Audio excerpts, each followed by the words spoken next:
అంతర్జాతీయంగా ఒక కీలక పరిణామానికి అమెరికా శ్రీకారం చుడుతుంది. దేశాల మధ్య యుద్ధాల కారణంగా ఆయా దేశాలకు రక్షణ వ్యయం పెరుగుతుంది. ఉక్రెయిన్ యుద్ధం ప్రారంభమైనప్పటి నుంచి రష్యా తన రక్షణ వ్యయాన్ని గణనీయంగా పెంచింది. ఉక్రెయిన్ కు మద్దతుగా నిలిచిన అమెరికా సహా పలు దేశాలు పెద్ద ఎత్తున ఖర్చు చేయాల్సిన పరిస్థితి నెలకొంది. ఈ క్రమంలో అనేక దేశాలు హర్షించే ఒక ప్రతిపాదనను అమెరికా చేసింది. రక్షణ ఖర్చులకు 50% తగ్గించుకోవాలని అమెరికా అధ్యక్షుడు డొనాల్డ్ ట్రంప్ రష్యా, చైనాలకు ప్రతిపాదించారు. ఈ ప్రతిపాదనను రష్యా అధ్యక్షుడు వ్లాదిమిర్ పుతిన్ స్వాగతించారు. అయితే చైనా మాత్రం దీనికి అంగీకరించలేదు. ట్రంప్ ప్రతిపాదనకు పుతిన్ సానుకూలంగా స్పందించడంతో ఒకప్పుడు పచ్చన్న యుద్ధం కొనసాగిన అమెరికా, రష్యా మధ్య స్నేహం చిగురించే ఆశలు కనిపిస్తున్నాయి.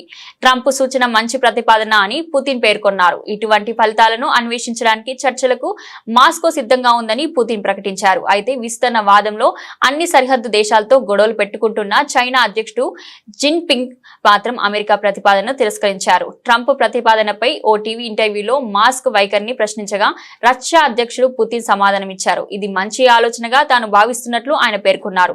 అమెరికా రక్షణ బడ్జెట్ 50% తగ్గిస్తుంది, మనం కూడా 50% తగ్గిస్తాం, ఆపై చైనా కూడా చేరితే అంగీకారం కుదురుతుంది అని పుతిన్ అన్నారు. చైనా తరపున తాను మాట్లాడటం లేదని చెబుతూనే రష్యా మాత్రం ఖచ్చితంగా చర్చలకు సిద్ధమని స్పష్టం చేశారు.